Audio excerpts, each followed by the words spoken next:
बिस्मिल्लाहिर्रहमानिर्रहीम। अल्लाहुम्मा सल्ली अला मुहम्मदिन व अला आले मोहम्मद। Welcome to the show. साहिबों, एक सवाल जो पूछा जा रहा है और आप भी इसका जवाब दीजिएगा, वो सवाल ये है, लोग ये पूछ रहे हैं कि इन हालात का खात्मा कैसे होगा और एंड गेम किसके हाथ में है। बिल्कुल सही सवाल है। अच्छा, इसका जवाब जानने के लिए ज़रा गहराई में उतरना होगा और दो अहम पॉइंट्स हैं जिनको आप जहन में सजा लें तो फिर जल्दी जल्दी हम अपना काम मुकम्मल कर सकेंगे। पॉइंट नंबर 1, देखिए, जर्नैलों ने अदलिया को हर तरह का प्रेशर दिया, यूज़ किया, उनको अब्यूज़ किया, सब कुछ कर लिया। इलेक्शन में धांधली, टोटल धांधली इन्होंने कराई, उनका बल्ले का निशान छिनवा दिया, उनकी पार्टी को तोड़वा दिया, लोगों को उनसे निकलवा दिया, अवाम पर तशद्दुद किया, उनके कारकुनान को जेल में बंद कर दिया, हत्ता के जजेस के साथ ये किया कि एक जज साहब के बेडरूम की वीडियो बनवा दी जहां वो हक़ ज़ौजियत अदा कर रहे थे। बताइए, इस हद तक इन्होंने लोगों को ब्लैकमेल किया। अच्छा, सब कुछ करके देख लिया ना, आप यही कर सकते थे ना। हासिल क्या हुआ? हालात फिर भी काबू में नहीं आए। देखिए, ताकतवर जो होता है ना, वो हर मसले का हल जो है ना, वो ताकत के जरिए ही सोचता, ताकत के जरिए ही हल करना चाहता है। और हर मसले का हल ताकत नहीं होती, हिकमत ज़्यादा बड़ी चीज़ है। अब ये एक बहस है, इसमें काम जाए और उस पर हम आपको समझाएं। अच्छा, बहरहाल दुनिया भर में इनकी रुसवाई तो पहले भी थी, लेकिन अब तो इतनी सर्टिफाइड हो गई है कि ये 6 जजेस का जो ख़त और जो उन्होंने सबूत दिए वीडियोस के कि देखिए ये इन्होंने किया है, और वो एक साल भर से दे रहे थे। अब वो गदीदा फारूकी जैसी, क्या उनके लिए लफ्ज़ कहूँ, खातून है कि वो एक अकली दलील लेकर आई हैं कि साहब अब क्यों किया और पहले क्यों। अरे केस को स्टडी तो कर लेती पहले तुम। पहले साल भर से वो ये कह रहे थे और लेटर लिख रहे थे और कोई तवज्जो नहीं दे रहा था, क्योंकि सब इनकी साइड पे थे, ISI की साइड पे खड़े थे सब।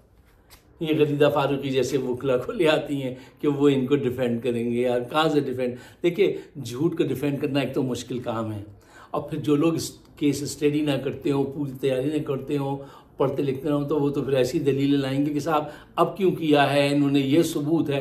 ये सबूत थोड़ी है, वो तो साल भर से उन्होंने सबूत दिए कि साल भर से हम इनको बता रहे थे कि चीफ जस्टिस को देखो ये हम पे ऐसे ऐसे दबाव डाल रहे हैं। खैर, एनीवे, बल इनके पास अब कोई चॉइस नहीं है माँ सिवाय इसके जर्नैली क़ुव्वतों के कि ये अब गिव अप करें, और कोई चॉइस नहीं है। कोई देखिए, सारे रास्ते इख्तियार करके देख लिए उन्होंने। गवर्नमेंट बनवाई है, वो चल नहीं सकती, चल नहीं पा रही, ठीक है ना। तो ये आटे की खाली बोरी को सीधा खड़े करने की कोशिश कर रहे हैं, वो नहीं होती है। अच्छा, अब आइए पॉइंट नंबर 2, PTI की तरफ। देखिए, इस वक्त गेम जो है वो PTI के कोर्ट में है। वो इन हालात में इस मामले को किस तरह इशू बनाते हैं और उस इशू को किस तरह कायम रखते हैं, जिंदा रखते हैं, ये ड्यूटी गोज टू PTI। हक़ाइक़ क्या है? हकीकत ये है कि PTI की क़यादत ने वो तेज़ी न दिखाई जो होनी चाहिए। पहले दिन से ही इन्हें शहर शहर, गांव गांव जो है मुजाहरे शुरू कर देने चाहिए थे, और वो प्ले कार्ड लेके सामने आ जाना चाहिए था। 2 आदमियों के इस्तीफ़े पहले दिन से ही मांगने शुरू करने चाहिए थे, आमिर फारूक और काजी ईसा, कि इन्होंने सारे जो मुकदमात हैं 200 वो झूठे हैं, उसको रिहा करो। तुम्हारी स्याकारियाँ सारी सामने आ चुकी हैं, इनकी भी और जर्नैलों की भी। ये पूरी बहुत ज़बरदस्त मूव बनती, लेकिन इन्होंने वो लम्हे ज़ाया कर दिए। देखिए, अब 3-4 दिन के बाद ये उठेंगे तो वो जो वक्त उस वक्त मिला था ना, जो लोगों में जो जज्बा था कि वो मध्यम पड़ गया। आपने हॉकी में देखा होगा कि वो जब एक प्लेंटी कॉर्नर मिलता था ना, प्लेंटी स्ट्रोक नहीं, प्लेंटी कॉर्नर जो भी मिलता था, मैं ज़रा गड़बड़ कर रहा हूँ इसमें, तो कॉर्नर से एक लड़का गेंद फेंकता था, यहाँ से 4 निकल के तेज़ी से जाते थे और जाके उसको शूट करते थे, वो गेंद पोल में डालते थे। वो तेज़ी जो थी, वो टाइमिंग जो थी, उनकी बड़ी इंपॉर्टेंट होती थी। जो टाइमिंग पे शूट कर जाए तो गेंद हो जाती थी। गोल हो जाता था, वरना नहीं हो पाता था। आज बताने का, कहने का मतलब यह है कि आज वही तेजी दरकार है पीटीआई के अंदर, और वो तेजी नजर नहीं आ रही।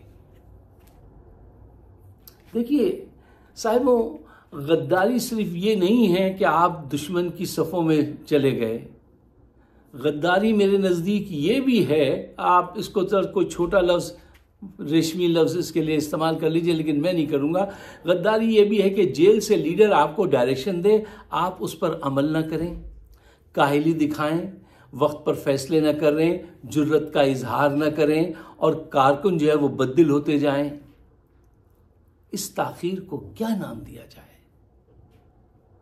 गद्दारी ना कहें तो आप इसको चलिए ढीलापन तो कहेंगे कि ये कैसे ढीले लोग हैं कि बस काम करना पड़ेगा, कौन उठे, जद्दोजहद करनी पड़ेगी।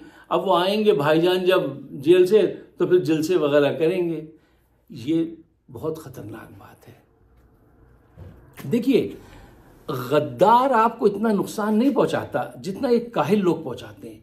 गद्दार जो होता है वो तो पहचान लिया जाता है कि भाई ये गद्दार है, इससे दूर रहना है, ठीक है ना।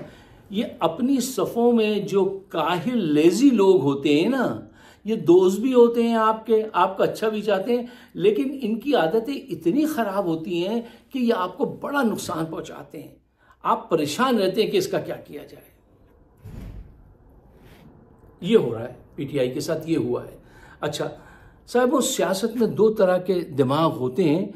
एक जो प्रॉब्लम माइंडेड लोग होते हैं, उनको हर चीज़ में प्रॉब्लम नज़र आती है और वो पीछे हट जाते हैं ये कहते हुए हम बहुत एहतियात से काम ले रहे थे, अभी हम सोच रहे थे, हम ऐसा करने वाले थे। अरे आप हर चीज़ में प्रॉब्लम देख लेते हैं। और दूसरे माइंड वो होता है, वो तबका जो अपॉर्चुनिटी माइंडेड होते हैं। जैसे ही उनको अपॉर्चुनिटी नज़र आती है वो शूट करते हैं और लेकर आगे बढ़ते हैं। तो जो लोग अपॉर्चुनिटी का, मौके का इस्तेमाल करते हैं वो कामयाब रहते हैं, और जो हर मौके पे प्रॉब्लम तलाश कर लेते हैं और कहते हैं हम एहतियात बरत रहे थे, वो मरवा देते हैं आपको। ये हक़ाइक़ हैं, मतलब आप हिस्ट्री पढ़ के भी देख लीजिए, यही कुछ आपको मिलेगा। अच्छा साहब, देखिए ऐसा लगता है कि आपकी जो सारी क़यादत है वो उस दर्जा मोटिवेट नहीं थी, उस दर्जा तैयार नहीं थी जिस दर्जा उसको तैयार होना चाहिए था, ठीक है। लेकिन आपके पास एक गुड न्यूज़ है। गुड न्यूज़ ये है, वो मैं भी आपको देता हूँ। गुड न्यूज़ ये है कि आपके पास जो है ऐसे लोग मौजूद हैं आपकी सफ़ों में कि जो लीड कर सकते हैं, जिनका प्रूवन रिकॉर्ड है वफादारी का, और उनको आपने तलाश कर लिया और फौरी तौर पे एक्शन ले लिया। ये बहुत बड़ी बात है। Credit goes to all of you, जो जिन्होंने ये एकदम समझा कि हम ये गलती कर रहे हैं, और ये बहुत बड़ी जहानत है कि गलती को पहचान लिया और उसका तदारुक किया। अब आपके पास मैंने ये नाम सुने हैं, सलमान राजा, क्या बात है इनकी, बड़े लायक इंसान और काम करने वाले, ठीक है ना। अब हमारे हामिद खान साहब जो है ना, वो तो यार उनकी हैसियत तो घर में उस मामू या चचा किसी हो गई है कि उनसे कह दिया जाता है अच्छा हम ज़रा बाहर जा रहे हैं, बच्चों का ख्याल रख लीजिएगा। उससे ज़्यादा के नहीं हैं, वो लिटरेरी आदमी है, उनके बस की सियासत नहीं है। अच्छा, सलमान राजा हैं आपके पास, फिरदौस शमीम नकवी मैं जानता हूँ, ज़बरदस्त।